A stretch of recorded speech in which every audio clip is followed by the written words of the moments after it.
എല്ലാവർക്കും ചിഞ്ചു വ്ളോഗ്സിലേക്ക് സ്വാഗതം. എല്ലാവരും സുഖമായിരിക്കുന്നെന്ന് വിശ്വസിക്കുന്നു. നമുക്കിന്നൊരു കപ്പ ബിരിയാണി തയ്യാറാക്കിയാലോ? അത് ഞാനിവിടെ 2 കിലോ കപ്പയാണ് എടുത്തിരിക്കുന്നത്. ഇനി നമുക്ക് നമ്മുടെ ബീഫിലോട്ടുള്ള അരപ്പ് തയ്യാറാക്കാം. അരപ്പിൽ സവോളയും ഒരു 1.5 സവോള എടുത്തിട്ടുണ്ട്, 2 തണ്ട് കറിവേപ്പിലയും ഒന്ന് മൂപ്പിച്ചെടുക്കുക. അതിലോട്ട് നമ്മൾ ഇഞ്ചി വെളുത്തുള്ളി ഒന്ന് ചതച്ച് ചേർക്കുക. ഇഞ്ചിയും വെളുത്തുള്ളിയും ചെറുതായിട്ടൊന്ന് ചതച്ച് നമുക്കൊന്ന് ചേർക്കാം. അതിലോട്ട് നമുക്കിനി ആവശ്യത്തിന് ഉപ്പും കൂടെ ചേർത്ത് നമ്മുടെ സവാളയൊന്ന് വഴറ്റി കൊടുക്കാം. ഇഞ്ചിയും വെളുത്തുള്ളിയും പേസ്റ്റും ഇതിലോട്ടൊന്ന് ഇടുക. എന്നിട്ട് നമുക്ക് നന്നായിട്ടൊന്ന് മൂപ്പിച്ചെടുക്കാം. ഇഞ്ചിയും വെളുത്തുള്ളിയും കൂടെ ചേർത്ത് കഴിയുമ്പോഴത്തേക്ക് ഒന്ന് ഇതിന് പച്ചമണം മാറുന്നിടം വരെ ഒന്ന് ചെറുതായിട്ട് ഇളക്കി കൊടുക്കുക.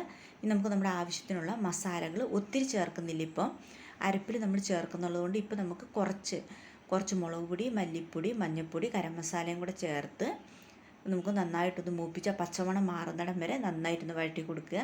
ഇപ്പം നമ്മുടെ അരപ്പ് ഇവിടെ റെഡി ആയിട്ടുണ്ട്.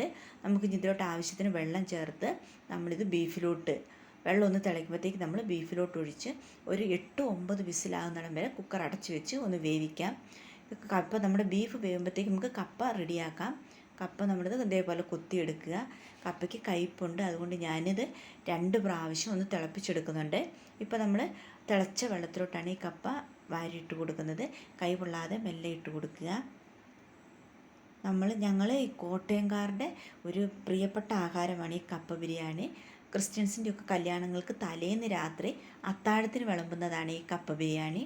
അത് അത്ര ടേസ്റ്റാണ്. കാരണം നമ്മൾ ഇതിലോട്ടുള്ള അരപ്പുകൾ നമ്മൾ തേങ്ങയൊക്കെ വറുത്തരച്ചാണ് ഉണ്ടാക്കുന്നത്.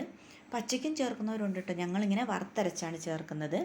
നമ്മൾ കപ്പയിട്ട് ഞാനിപ്പോൾ ഉപ്പിടുന്നില്ല, ഈ വെള്ളം ഊറ്റിക്കളയണം. അതുകൊണ്ട് ഞാനിപ്പോൾ ഉപ്പ് ചേർക്കുന്നില്ല. നന്നായിട്ടൊന്ന് നമുക്കൊന്ന് അടച്ച് വെച്ച് വേവിക്കാം. നമുക്കിതിലോട്ട് ആവശ്യമായ അരപ്പെടുക്കാൻ വേണ്ടി ഞാൻ ഒരു മുറി തേങ്ങ എടുത്തിട്ടുണ്ട്. 1 മുറി തേങ്ങയും 2 പട്ടയും, നമുക്ക് ആവശ്യത്തിന് 1/2 ടീസ്പൂണോളം കുരുമുളകും, 1/2 ടീസ്പൂണോളം പെരിഞ്ജീരകം, ചെറിയ ജീരകമല്ല വലിയ ജീരകം, 4 ഗ്രാമ്പു, 2 തണ്ട് കറിവേപ്പിലയും ചേർത്ത് നന്നായിട്ടൊന്ന് വഴറ്റാം. അതിലോട്ട് 2 ഏലക്കായും 4-5 ഉണക്കമുളകും, നമുക്ക് മുഴുവൻ മല്ലിയാണ് ചേർത്തിരിക്കുന്നത്. മല്ലിപ്പൊടിയും മുഴുവൻ മല്ലിയും മുളകും ഇല്ലെങ്കിൽ നമുക്ക് മല്ലിപ്പൊടിയും മുളക് പൊടിയും വറുത്ത് കഴിഞ്ഞിട്ട് ചേർക്കാം. ഇനി ഇതിലോട്ട് നമുക്ക് ചെറിയ ഉള്ളിയും ഇഞ്ചിയും വെളുത്തുള്ളിയും കുറേശ്ശെ ചേർത്ത് നന്നായിട്ടൊന്ന് മൂപ്പിച്ചെടുക്കാം. വെളിച്ചെണ്ണയിൽ വേണമെന്ന് മൂപ്പിച്ചെടുക്കാൻ, എന്നാലേ അതിൻ്റെ ടേസ്റ്റ് കിട്ടുകയുള്ളൂ. നമ്മൾ വെളിച്ചെണ്ണ നന്നായിട്ടിത് മൂപ്പിച്ചെടുത്തിട്ടുണ്ട്. ഇനി നമുക്കിത് അരച്ചെടുക്കാം. അപ്പോഴത്തേക്ക് നമ്മുടെ കപ്പ ഇവിടെ റെഡി ആയിട്ടുണ്ട്. നമുക്ക് കപ്പയിലോട്ട് നമ്മൾ വേവിച്ച് വെച്ചിരിക്കുന്ന ബീഫ് ഒന്നിടുക.